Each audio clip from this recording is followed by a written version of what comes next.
बिस्मिल्लाहिर्रहमानिर्रहीम।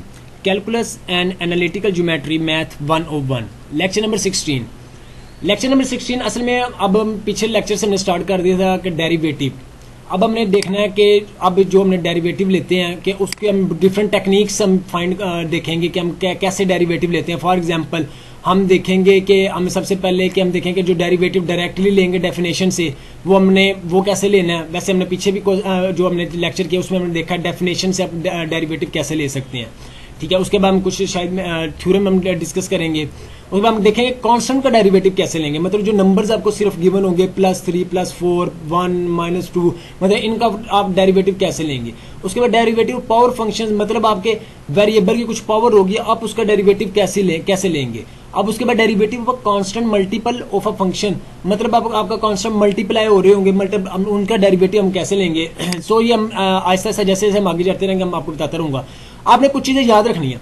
सबसे पहले जो चीज याद रखने की, किसी भी चीज कांस्टेंट का जब आप डेरिवेटिव लेंगे, किसी भी कांस्टेंट का आपका हमेशा डेरिवेटिव 0 आएगा।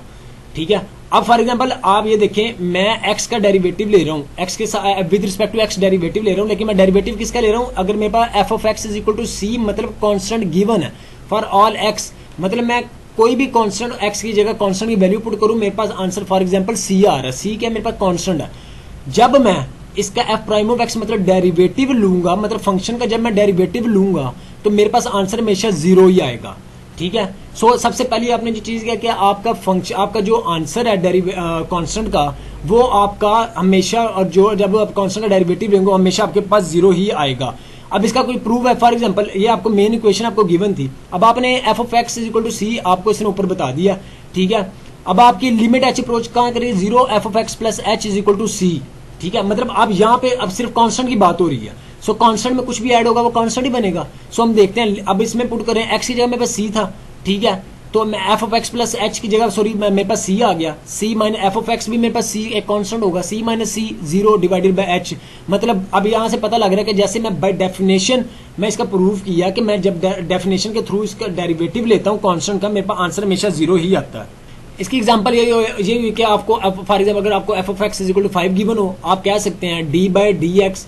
ठीक है, जो होगा आपके पास x के हिसाब से विद f ऑफ x का, सॉरी f ऑफ x का, वो आपके पास आंसर 0 हो गया। मतलब f प्राइम ऑफ x, मतलब क्या हुआ कि इस फंक्शन का जब उसने डेरिवेटिव लिया आपका आंसर 0 आएगा, जिससे मैंने ऊपर प्रूफ से भी बता दिया आपको। अगला हमारे पास जो थ्योरम है वो पावर रूल है। पावर रूल मतलब ये थोड़ा सा मैंने इसके बारे में बताया था आपको पिछले लेक्चर में, तो अब मैं इधर डिटेल से डिस्कस करता हूँ। वहां मैंने तकरीबन जुबानी आपको बता दी था कि इसका कैसे फार्मूला, पावर रूल को कैसे हम डिराइव करते हैं। फॉर एग्जांपल आपके पास अब डेरिवेटिव आपने लेना कोई भी वेरिएबल जिसकी कोई समथिंग कोई पावर होगी आपके पास। ठीक है, d by D x into x की पावर n, आपने with respect to x derivative ले रहे हैं आप, उसका फार्मूला आपके पास क्या होगा, आपने डेरिवेटिव लेने का फार्मूला क्या होगा, सबसे पहले आपने n लिख लेना। ठीक है, उसके बाद पावर में से 1 को माइनस कर देना, ये आपका डेरिवेटिव हो जाएगा। किसी भी वेरिएबल की अगर पावर आ रही हो उसका डेरिवेटिव लेने का ये तरीका हो जाएगा आपके पास। फॉर एग्जांपल आपको एक क्वेश्चन गिवन है d by D X X की पावर 5। अब आपको देखते ही पता लग जाना यहाँ पे मेरा पावर रूल यूज होगा, क्यों, क्योंकि मेरे वेरिएबल की कुछ पावर आ रही है। सो आपको देखते ही पता लग जाना यहाँ पे मेरे पास पावर रूल यूज होगा। पावर रूल यूज के लिए फार्मूला क्या है, n into x n minus 1। सबसे पहले मैं n लिखूंगा, n मेरे पास क्या है यहाँ पे 5, फिर x की power n minus 1, n minus 1 मतलब 5 माइनस 1, 5x 4 हो गया मेरे पास। मेरे पास एक और मैं x की पावर 1 का डेरिवेटिव लूं, वो मैं कैसे लूंगा, x की पावर 1 का डेरिवेटिव के n into x minus x n minus 1, n मेरे पास क्या 1, n माइनस 1, फिर x की power n minus 1, 1 minus 1, x की पावर 0 आपको पता 1 होती है। सो 1 इंटू 1 1। सो जहां पे भी आपकी वेरिएबल की पावर 1 होगी, आपने उसे बजाय सॉल्व करने के डायरेक्ट उसने आपने डायरेक्ट लिख देना, उसका डेरिवेटिव क्या होगा 1। दो चीजें आपने फिलहाल माइंड पे रखनी है। पहला ये, जैसे ही आपका कांस्टेंट का डेरिवेटिव होगा आपने उसका आंसर लिख देना 0, जैसे ही आपका वेरिएबल की पावर 1 होगी आपने उसका आंसर लिख देना 1। ठीक है, और दूसरा आपने पावर रूल डिस्कस कर लिया यहाँ पे। और इसमें चौथी चीज देखेंगे हम कि अगर फॉर एग्जांपल आपके वेरिएबल के साथ अगर आपको कोई कांस्टेंट मल्टीप्लाई हो रहा है, तो फिर हम जब डेरिवेटिव लेंगे फिर हम उसका असल में करेंगे क्या।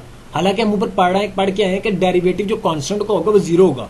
अब ये इसमें कांस्टेंट आ जरूर रहा है लेकिन वो वेरिएबल के साथ आ रहा है, इसलिए आप डायरेक्ट इसका आंसर 0 नहीं पुट कर सकते। अगर इधर अकेला कांस्टेंट होता तब हम इसका आंसर 0 पुट करते। सो हम इसे सॉल्व कैसे करेंगे, आपने सबसे पहले करना है, जब आपके किसी वेरिएबल का कांस्टेंट आ रहा होगा, कांस्टेंट को आपने उठा के d बाई डी एक्स से बाई लेफ्ट साइड पे लिख देना।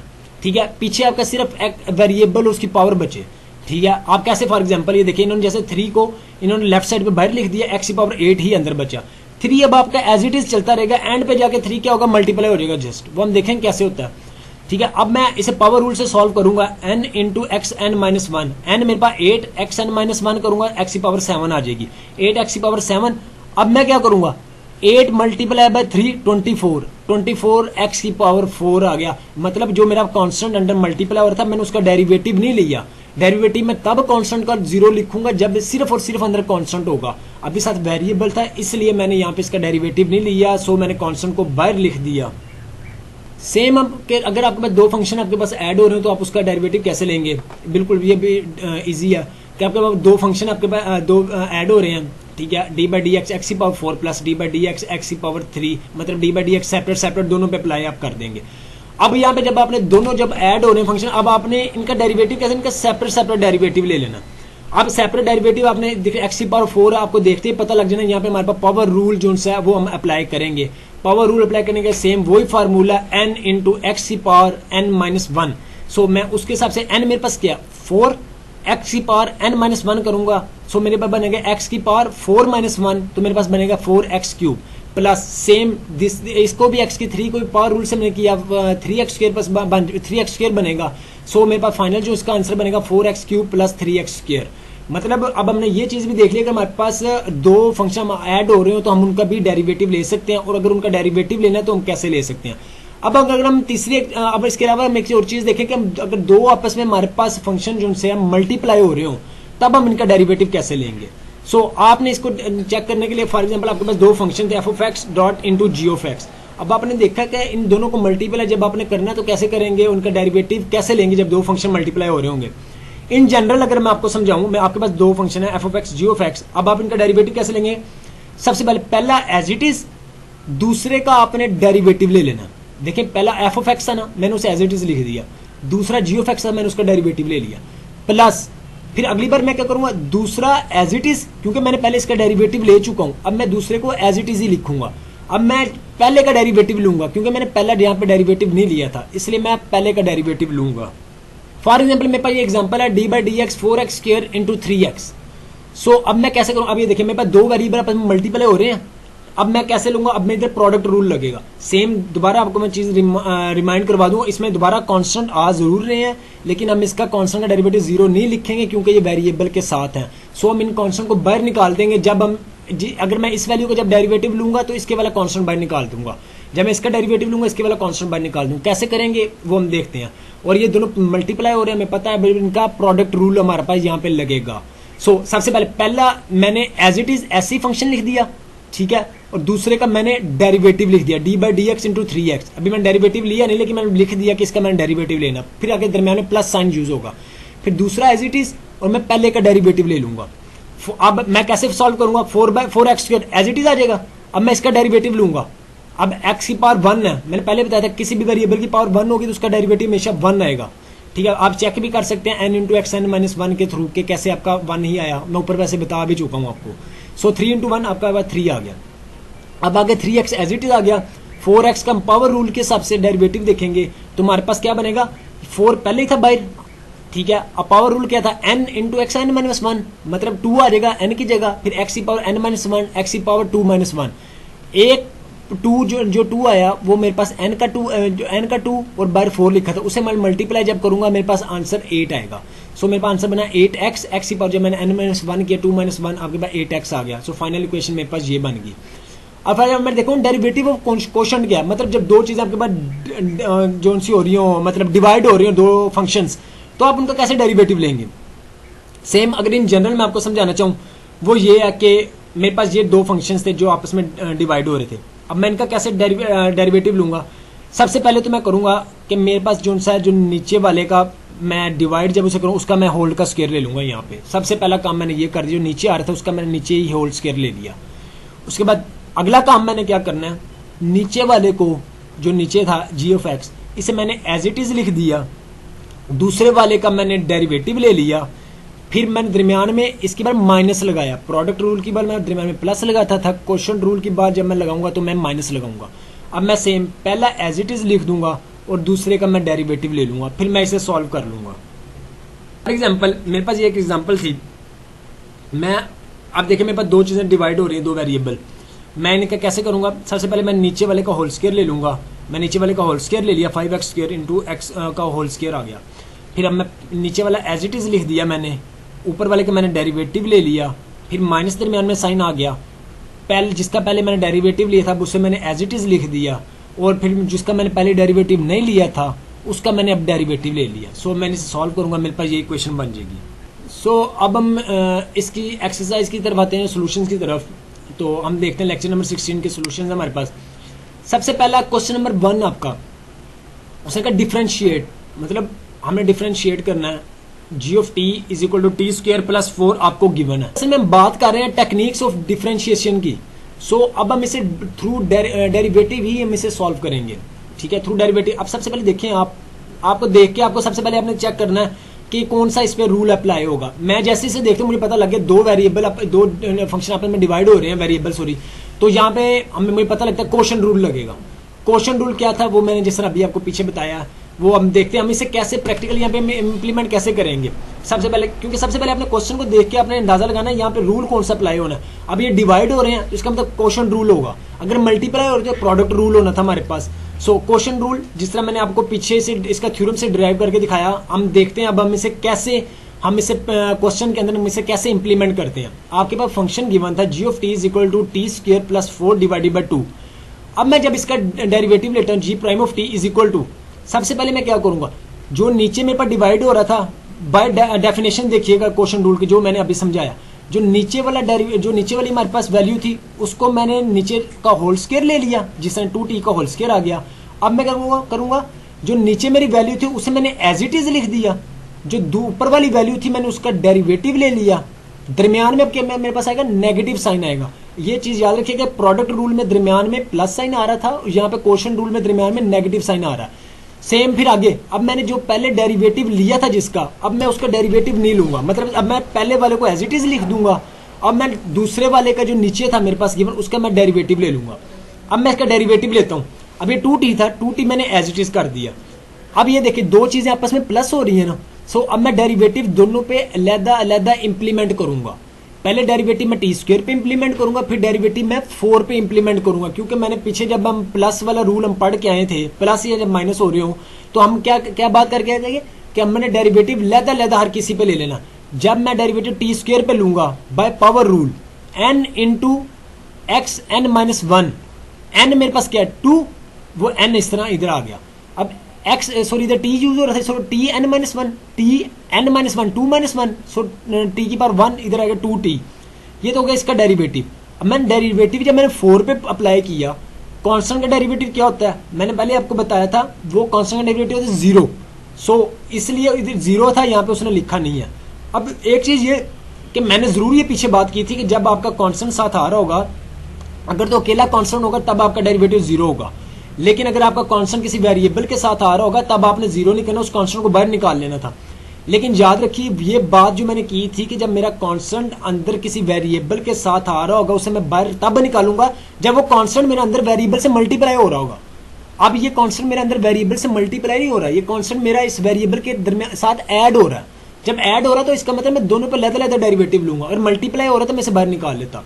सो आगे क्या है, T square minus 4 as it is ही आ गया, ठीक है। अब अगला डेरिवेटिव 2t था, 2t का डेरिवेटिव क्या होता है, अब ये देखिए, अब यहाँ पे कांस्टेंट मेरा वेरिएबल से मल्टीप्लाई हो रहा है। सो मैंने क्या किया, कांस्टेंट को मैंने पहले बाहर लिख दिया, सेपरेट कर दिया, 2 कर दिया मैंने, उसे लिख दिया, ठीक है। अगर ऐड हो रहा था तो मैं लहदा करता, जिस तरह इधर ऐड हो रहा था कांस्टेंट। सो मैंने क्या किया, 2 एज इट इज लिख दिया, t की पावर 1 है, 1 का मैंने सब पहले बताया था, किसी भी वेरिएबल की पावर 1 होगी उसका डेरिवेटिव होगा 1। सो 2 इंटू 1 आपके पास आंसर आया 2, नीचे 2t स्क्वायर आ गया, 4t स्क्वायर आ गया आपके पास। इसे जब आप सॉल्व करेंगे 4t square minus 2t square minus 8 divided by 4t square आपके पास आ जाएगा। इसे माइनस किया, 2t square minus 8 divided by 4t square आ गया। सो इसमें जब आप 2 कॉमन लेंगे, नीचे 4 से कटिंग होगी, ये t स्क्वायर माइनस 4 हो गया डिवाइडेड बाय 2t स्क्वायर हो गया। अब हमने अगले क्वेश्चन को इवैल्यूएट करना, d by D x into x plus 1 into 1 plus x under root at x is equal to 9। अब उन्हें हमें बता दिया कि एक्स इज इक्वल टू 9 हमने इसे इवैल्यूएट करना है। इवैल्यूएट तो तब हम करेंगे ना एक्स इज इक्वल टू 9 पे, जब हम पहले इसका डेरिवेटिव ले लेंगे। सबसे पहले हम देखने से डेरिवेटिव कैसे लेना है। सो पहले आपको देखते ही पता लग जाना चाहिए, इससे हम ये प्रोडक्ट रूल इसमें अप्लाई होगा। क्यों? क्योंकि इसमें दो वेरिएबल्स आपस में मल्टीप्लाई हो रहे हैं। सो अब आपने प्रोडक्ट रूल हमने देखना कैसे अप्लाई करना है। अब डेरिवेटिव लेंगे प्रोडक्ट रूल का, हम देखें कैसे करते हैं प्रोडक्ट रूल का।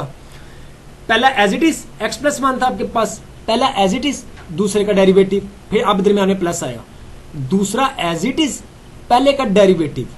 अब आप इसे सॉल्व करेंगे, पहले एज इट इज ऐसी वैल्यू आ गई, अब अगले का जब आप डेरिवेटिव लेंगे, अब ये देखें, अब इसमें भी कांस्टेंट जरूर है अंदर, लेकिन मल्टीप्लाई नहीं हो रहा, अब ऐड हो रहा है। ऐड हो रहा है, जब सब्ट्रैक्ट हो रहा है तो हम डेरिवेटिव दोनों पे लेंगे। अब मैं ऐसा मजबूर हूं कि इस पे भी डेरिवेटिव लूंगा, इस पे भी डेरिवेटिव लूंगा। अब जैसे ही मैं 1 पे डेरिवेटिव लूंगा, मुझे पता लग गया भाई वो तो उसका आंसर ही कांस्टेंट का डेरिवेटिव 0 हो गया।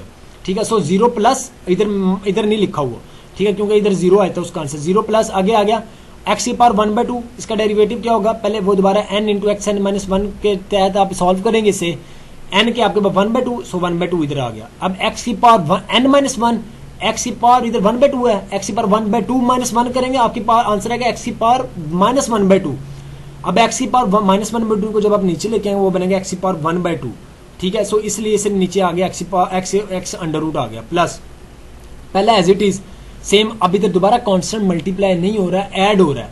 अगेन मैं बार बार इस चीज को इसलिए रिपीट कर रहा हूं क्योंकि बहुत ज्यादा कंफ्यूजन हो जाती है कि आपका जो इधर भी कांस्टेंट आ रहा है, मैंने पहले बताया था जहां पे कांस्टेंट आ जाए उसको, एक तो पहले बताया था कि 0 हो जाएगा, फिर मैंने बताया कांस्टेंट को बाहर ले जाना, अब मैं बता रहा हूं इस पे दोबारा कांस्टेंट का डेरिवेटिव ले लेना। सो इसलिए मैं बार बार इस चीज को रिवाइज कर रहा हूं।